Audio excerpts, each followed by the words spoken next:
Good morning, students. I am Mrs. Amrita Ekta, and in this lecture, we'll be discussing about the Santhal Revolt of 1855 to 56. आज हम इस lecture में संथाल विद्रोह के बारे में चर्चा करेंगे, जो 1855 में घटित हुआ। जैसे कि पिछले क्लास में मैंने आप लोग को पहाड़ियों के बारे में बताया था, जो ये पहाड़ी जनजाति है, कैसे वे राजमहल की पहाड़ियों में निवास करती थी और कैसे इनकी विशिष्ट जीवन शैली थी, इतनी अपनी संस्कृति थी, लोग झूम खेती करते थे और किसी बाहरी लोगों का हस्तक्षेप नहीं चाहते थे और अपना एक शांतिमय जीवन व्यतीत करते थे. So they led a very peaceful life and they did not want any interference of the outsiders, and they did shifting cultivation, and hence they led a very peaceful life, and they also revolted the outsiders who entered the region.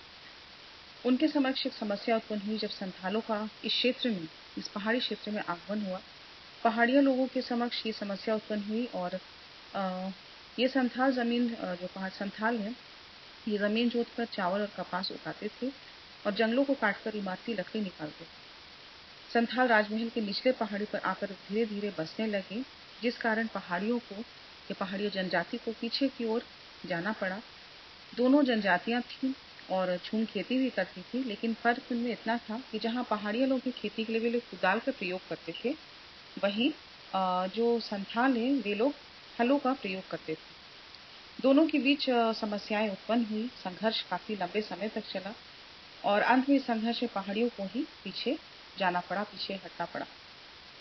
So we see that the Pahadiyas led a very peaceful life unless and until the problem which came before them was the arrival of the Santhals. These Santhals were another tribe like them, and they used to plow the land, and they were also used to shifting cultivation. The only difference was that while these Pahadiyas, they used to use spade for cultivation, and these Santhals, they used plow for cultivation. For a long time there was a struggle for supremacy among them, between them, and at the end the Pahadiyas had to shift back in the hilly region. जहाँ तक संथालों की बात है, ये जो संथाल है इनके बारे में भी विवरण मिलता है अंग्रेज इतिहासकारों द्वारा, और बुकानन ने भी संथालों के बारे में चर्चा की है कि कैसे वे लोग अच्छे तंबाकू और सरसों को बहुत अच्छी फसल उगाते थे और संथाल राजमहल की पहाड़ियों में कैसे पहुंचे और कैसे धीरे धीरे वहां बसने लगे. संथाल जो है इन्हें ब्रिटिश अधिकारियों को काफी आकर्षित किया और ये ब्रिटिश अधिकारियों ने संथालों को राजमहल की पहाड़ियों पर जंगल साफ करने के लिए आमंत्रण दिया. ये स्थायी कृषि भी करते थे और हल भी चलाते थे और 1832 में राजमहल पहाड़ियों के निचले भाग में बसने के लिए बड़ा क्षेत्र दामिनी को इन्हें दिया गया. ये दामिनी को दुमका, गोड्डा, पाकुड़ तथा राजमहल जिले के मध्य में स्थित 1138 वर्ग मील के क्षेत्र था, जिसे दामिनी को या पहाड़ का अंचल के नाम से जाना जाता था. ये क्षेत्र उन्हें दिया गया और संथालों को भूमि देने से पहले अंग्रेजों ने इन्हें एक अनुदान पत्र द्वारा बंधित भी कर लिया. इस पत्र के अनुसार इन्हें जो भूमि दी गई थी उसके 10वें भाग की सफाई करके उसे 10 वर्षों के अंदर इसे जोतना था और इस प्रकार इन्हें भूमि दी गई. लेकिन धीरे धीरे कृषि क्षेत्र जो है या कृषि का जो विस्तार हो रहा था वो धीरे धीरे निरंतर चलता गया और अधिकारियों के राजस्व में भी वृद्धि होने लगी. लेकिन संथालों के लिए दामिनी को जो है क्षेत्र है ये धीरे धीरे संकुचित होने लगा, यानी छोटा पड़ने लगा और इनका जीवन रहन सहन जो था इसमें कुछ समय बाद काफी परिवर्तन आ गया और इन्हें विभिन्न प्रकार के वे वाणिज्यिक फसल उगाने लगे और साहूकार से लेन देन प्रारंभ हो गया. तो इस प्रकार इनके जीवन में बहुत ही बदलाव धीरे धीरे आने लगा. धीरे धीरे संथाल जो है औपनिवेशिक शासन से तंग आ गए क्योंकि राजस्व की बढ़ोतरी होती जा रही थी और जिसके कारण वे समर्थ नहीं थे कि उतना राजस्व दे सके. इनका शोषण होने लगा और वे अपने लिए अलग दुनिया का निर्माण करना चाहते थे और स्वतंत्र तरीके से रहना चाहते थे. तो ये सब कारण थे. धीरे धीरे उनका अत्यधिक शोषण भी होने लगा. इस कारण वे असंतुष्ट हो गए और धीरे धीरे ये जो विद्रोह है, संथाल विद्रोह, इसका ये पृष्ठभूमि तैयार होने लगा. So we see that the Santhals, they attracted the Britishers and they were invited by the Britishers to clear the jungles, and in 1832 Damini Co region which comprised of Dumka, Godda, Pakur and Rajmahal. Between them there was a land which was 1338 square feet, and this was which was known as the hilly region. This was known as Damini Ko, which was given to the Santhals to stay, and according to the contract was signed between them, and according to it they had to clear off these jungles, and the 10th part was given to them, and they had to, within 10 years they had to plow it. But slowly, gradually, because of the expansion of agriculture and farming, their area became soon began to contract, and now their life had totally changed as it was affected by the arrival of the outsiders. Now the money lenders, they used to give them money, and they used to the landlords, they used to extract more and more revenue from them. This all caused a lot of problems for them, and gradually this caused dissatisfaction among Santhals. Now they were fed up of the colonialism and colonial administration, and they again wanted to live freely or independently and free from the clutches of the British power. So all this created a background for the Santhal revolt.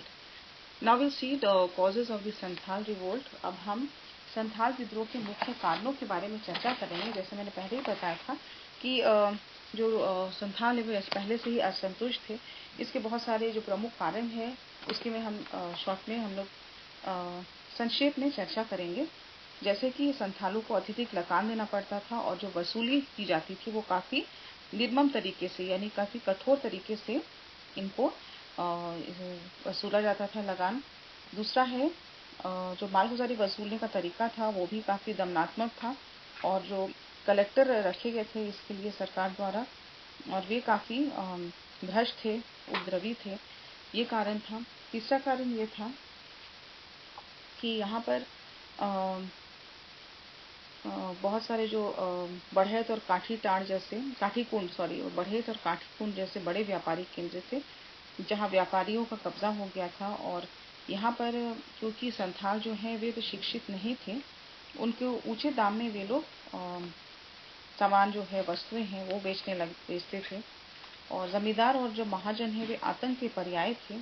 वहीं संथालों को अत्यधिक शोषण के कारण अगर वे न्याय की गुहार भी लगाना के लिए चाहते थे तो उसके लिए उन्हें भागलपुर जाना पड़ता था, जो कि काफ़ी दूर था, क्योंकि भागलपुर में ही न्यायालय था जहाँ पर उनको जाना पड़ता था इस कोई भी आपराधिक मामलों के लिए।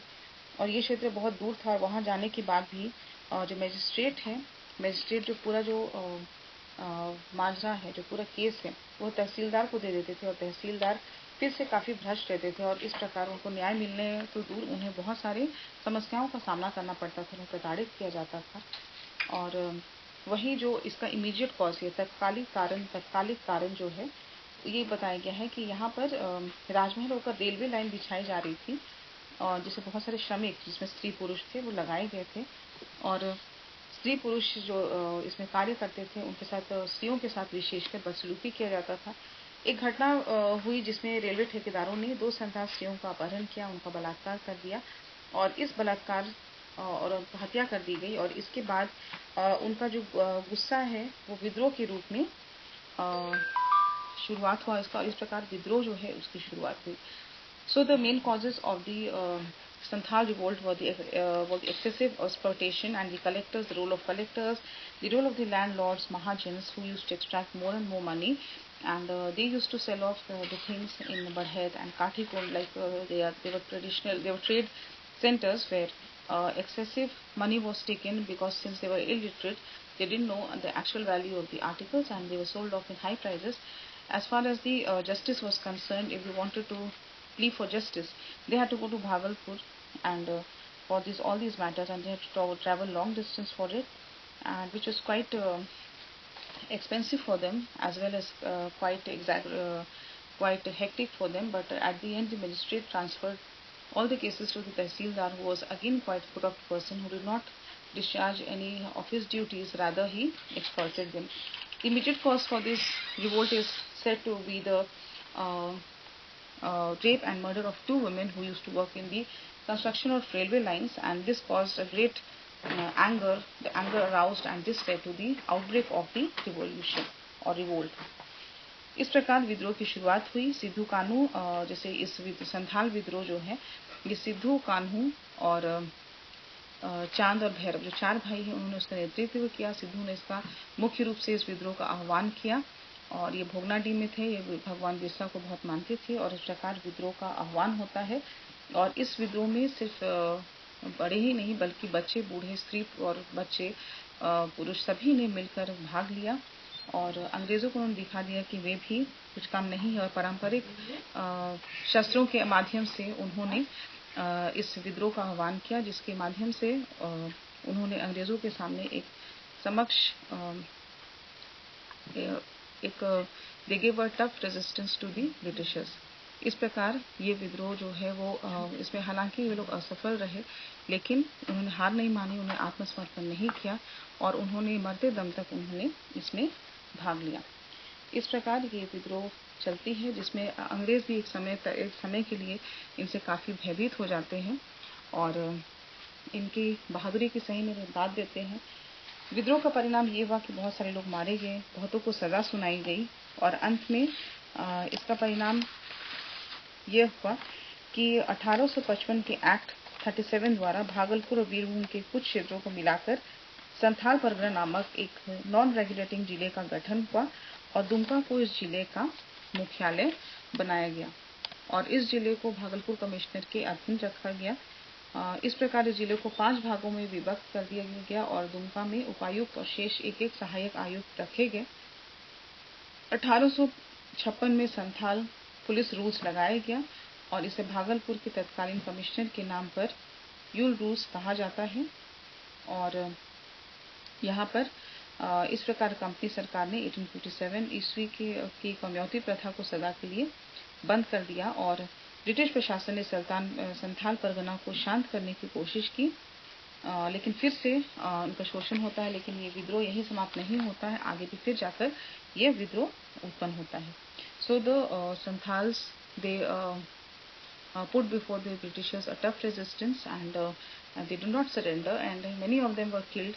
The old people, the women and children, many of them were put to death, and hence, and though they were used to use the traditional weapons, they gave a tough resistance, and at one time the Britishers also got pierced, quite frightened by the seeing their courage, and they had to call the battalions to suppress this revolt. This revolt was suppressed brutally, but these Santhals did not surrender before them, and till the last breath they fought against them.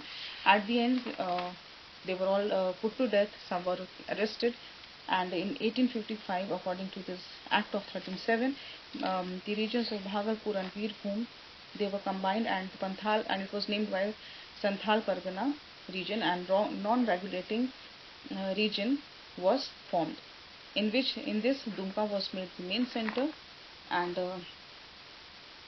this area was divided in 5 regions, and each was kept under one collector. So in this we see that how a decisive battle was fought in the Santhal revolt, and how the Britishers were given a tough fight against this tribal people. So this shows that the tribal people, though they were illiterate, though they did not have any modern techniques, there was lack of modern techniques, hence they gave a tough resistance, and they also showed that if anyone is suppressed or if they're exploited, they can revolt when times are in times of need, and hence the Britishers also accepted this fact, but though it was a failure at the end, but it is of quite importance, and this revolt has quite a great significance.